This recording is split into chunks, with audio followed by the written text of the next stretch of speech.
Good day everyone, this is Frost and this is Frost Moto. First, thank you God for allowing this to happen. And second, Sir Jed, the owner of the CB150X. Thank you for allowing me to borrow and review your bike. So before we begin, you know what to do. If you're on a motorcycle, push the subscribe button. And if you want updates, push the notification bell. And intro. So let's have a sound check. CB150X stock exhaust.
So what we have here is the Honda CB150X latest version. So just a knowledge or a hint, actually Honda never made this to be an adventure bike. They actually made this to be a commuter, especially here in the Philippines that the road conditions are uneven. There's a lot of potholes, a lot of debris, or you know what I mean, especially if you're living in the Philippines. So this is not an adventure bike but a commuter.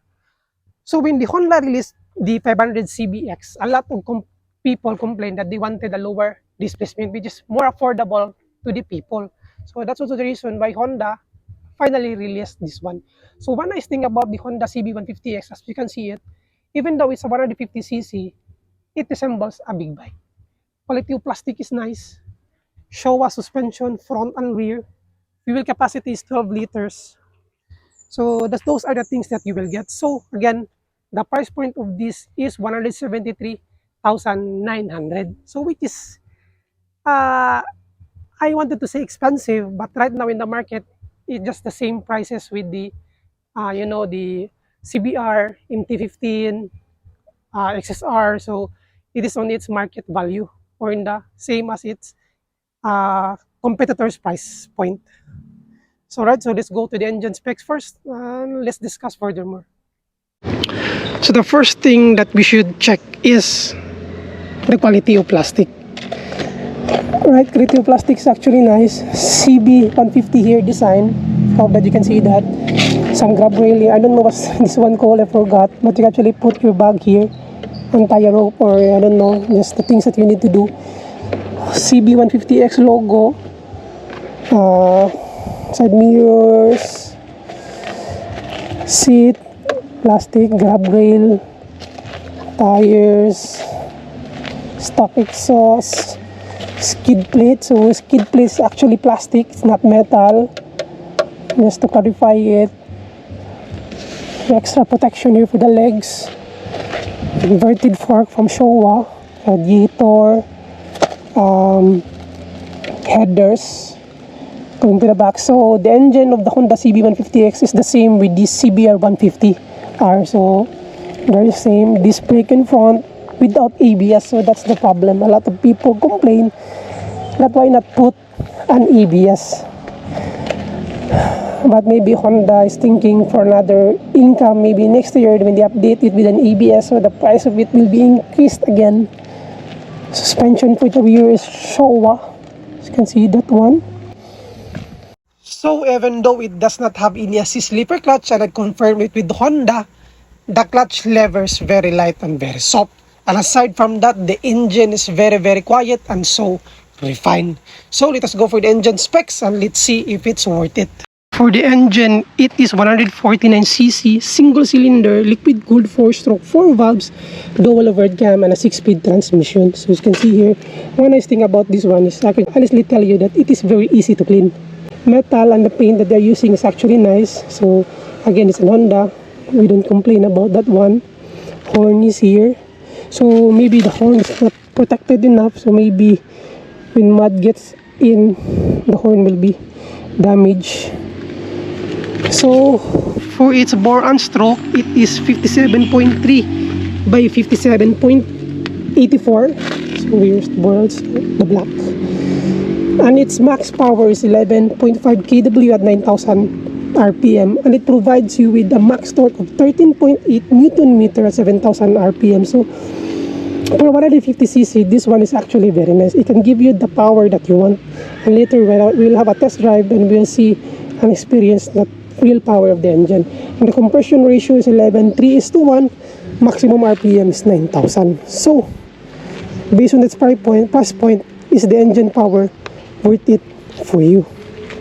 But if you're going to ask me if I'm really into this kind of commuter bikes or adventure bike, especially if you're doing some long travels with your OBR or family, you can add some top box, tank bag here for extra luggages, some extra luggages here also, it depends on you.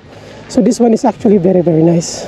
It's not expensive considering that you're getting a show upper suspension and also the quality of plastic. I want to highlight the quality of plastic because it's not the same with its other unit. So turning indicators are the same. I mean, to be honest, one nice thing about Honda is even in their small displacement bike, turning indicators are the same with its higher cc, so there's no discrimination. Plastic is nice. It seems like they neglected some parts. Maybe they wanted to add a kill switch. So ignition is here, horn, high beam, low beam, turning indicators, and passing light. So clutch is very light, even though it does not have any assist sleeper clutch. Brake is here.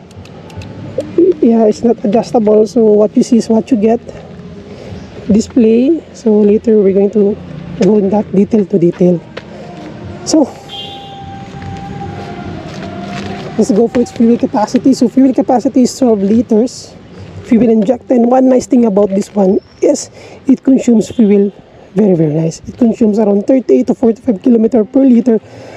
But as for the owner, if you do not believe me, he consumes around the Odo, trip A, trip B, average is 42 kilometers per liter. So that's actually very nice. So 42 total is 5,000. So one nice thing about trip A and trip B, guys, because some bikes doesn't have any trip A, trip B. This one is actually very nice because let's just simplify it. If you want to change your tire and you want to notice how odd or how many odors does it run, you can actually put that in the trip A. And also for your fuel consumption or long ride, so that's one nice thing about that one. Here's the gears, RPM maximum of 12,000, but it depends on how you have any changes in the ECU. So gear here, neutral, temperature, check engine, turning indicators.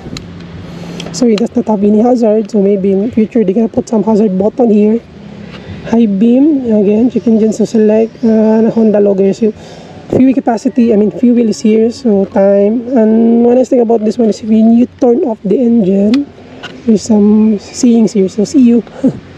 So fully digital display. And for its front tires, it is actually 100 by 80 by 17. And for its brake, the size of its brake is 276 millimeter. Nissin caliper, so which is actually very nice. Does not have any ABS. Tires is IRC Winner Road 5. Yes, Road Winner. So IRCs came from Indonesia. So a lot of 150cc displacement like the Yamaha, Honda, Suzuki, some of their bikes are using this one. So for the rear, it is 130 by 70 by 17, and the brakes caliper, the brakes in the rear is 220 millimeter, while the calipers are still Nissin. Very, very nice. So let's go for its features. So features, it does not have anything. So like I said, what you see is what you get. Very easy to understand. So a lot of people complain why does not, like I said, why does not it have any ABS, but it's just how do you say that one? It's just a ploy or income ploy. Maybe in the future they can add that so they can increase the price. But anyway, all lights are LED. LED, high beam and low beam turning indicators are LED. Even the rear brakes is LED. This is what it looks like. And for its suspension, front, like I said, front is Showa, inverted, and rear is still Showa. So for the rear, it is a Pro-Link. So very nice monoshock, very good play. So you can see here's some air scoop or grills. So if it's a big bike, the reason of that is extra airflow going to the engine or extra aerodynamics or downforce. But for this one, I don't know, maybe it's just a design. But anyway, it makes the bike more aggressive. If you couldn't afford a GS or any adventure bike, then might as well choose this one for your beginner entry. So like I said, this one is actually very nice. So later you will see my dimension. I am 5'11", and you will know how does the bike looks like by that. So let's go. Again, I am 5'11", and let's try to sit down with the CB150X. So seat height is 817. Curb weight is 140 kilogram, which is actually very nice for a 150cc and an adventure bike. Actually nice. Ground clearance is 181 millimeter. So this is what it looks like if you're gonna use this one. The handlebars are actually nice, very relaxed position. So in terms of long ride, then this is actually pretty much okay. Alright, so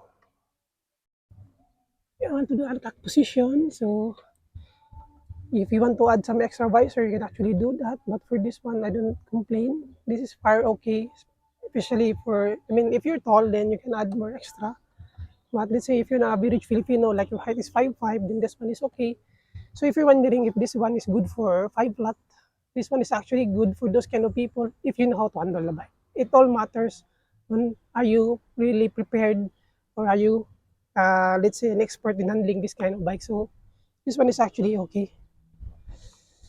So side mirrors are actually fine. Quality is also good, but if you're going to ask me, I want to change this one for a better view. It's not magnified. So okay, let's have a test drive. I mean, let's be honest guys, this is by far one of the best good looking adventure small displacement bike that you can actually buy right now in the market. Not considering the price, we're just talking about the aesthetic, the things that it offers, even though it does not have any features. But let's be honest, it has a golden Showa fork in front inverted and a Showa rear suspension with a Pro-Link.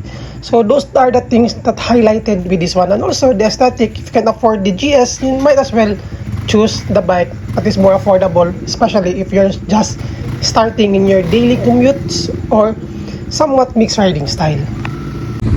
So I forgot to add in the beginning of the video, the frame of the CB150X is diamond frame. Auto is very responsive, as you can see to the video. Okay, so let's begin. I mean, let's be honest, I said this earlier, there are already a lot of reviews out there about this one. There are much way better bloggers than me in terms of explaining things. So like I said, this is only what I see and my perspective. So again, let's begin. So this is the point of view if you're gonna use the CB150X, so which is actually very nice, very clear, and very relaxed. You can see to the handlebar, which is quite wide. So in terms of long ride, so again, this is the highlight, because also this is an adventure commuter bike, then you probably can stay still or relax, especially in long ride and again in traffic. And another one that I forgot to include earlier, so the engine is program fuel injection. So in other words, PGM-FI. So basically means that it delivers, I don't know if it's correct or wrong. So but based on what I know, it is a fuel mapping or fuel delivery figure. So that's what I know based on my research. But anyway, so again, based on the visor, like what I did earlier, it is actually very nice for my height. But if you are longer and you want to change it for far better, then you can actually do that. And even though it is a 150cc, it is actually very, very good. The engine is so refined, like I said earlier, but also it can give you the power and thrill that you want. It can actually overtake in tight corners, and especially it has the power that you are looking for, a 150cc commuter adventure bike. And actually, I don't know what is the competitors or what is the competition of this one. So as far as I know, I think it is the Suzuki GXS 150. I'm not sure for that one, but maybe it is, because in the Yamaha, I never saw any adventure commuter bike aside from the MT-15 and the R15M. So maybe I'm wrong. Maybe you can actually comment down and tell me more about that one. So, and based on what I see, for a price point of 173,900, it's quite. Actually, I'm having a hard time saying it's worth it because it's very expensive. But anyway, it is what the market is offering. So maybe it is, and also because that Honda is giving you a good quality suspension, which is a Showa in front and rear, good quality aesthetic, good quality plastic metals, and also the engine is very good quality. But maybe some people, I'm sorry, but all I'm saying is, if it has ABS, then for me it's worth it. Like I said, based on my research, Honda never intended this to be an adventure bike, but they do intend this to be a commuter. I don't know, because maybe, like I said, in road conditions here in the Philippines, but there are more far behind reasoning for that. So again, one nice thing about this one is the fuel consumption. It averages, if you are heavier person, it will consume around 30, but if you're a light, and especially in long ride, the maximum that I've seen or saw, it is around 45 km per liter. Again, it depends on your riding style and on your weight. And perhaps maybe that's one of the reasons why Honda increased the price to 173, because it is really a good quality bike, and also it is a very good saver in terms of fuel consumption. Just gonna end it with this. So again, if you're the type of person looking for a daily use motorcycle, especially somewhat do adventures, you do let's say you do rough roads or climb mountains, so mixed riding style, then this motorcycle is the excellent choice for you, because number one, good aesthetic, good quality suspension. Second is good quality suspension. Third, fully digital panel that you can clearly see even in daylight and nighttime. LED lights, so in terms of night ride, then it is very clear. Relaxing position, handlebar is actually very nice. Good quality engine, reliable, because it's a Honda. And also in terms of maintenance, this also I wonder why does not it has, why do they don't have any oil filter? So I don't know, but maybe because Honda, some reasoning behind that again. So maintenance is very cheap. The oil is around 1.2 liters, so you can actually do the maintenance for yourself. And maybe because also it has a powerful engine for a 150cc. So I guess it's all gonna be that. So I'm gonna leave it here. I'm gonna leave it there, and I'm not gonna complicate more things. So if you do like this review, push the subscribe button, and if you want more, push the notification bell. So kindly check my videos for more reviews. And just add on, I forgot, I don't want to be biased because I'm a Honda lover. The handlebars do vibrate, especially in the high speed. The engine is so refined, but to its extended parts, maybe because the handlebar is too long, it vibrates. So I guess that's it. So thank you so much, and God bless.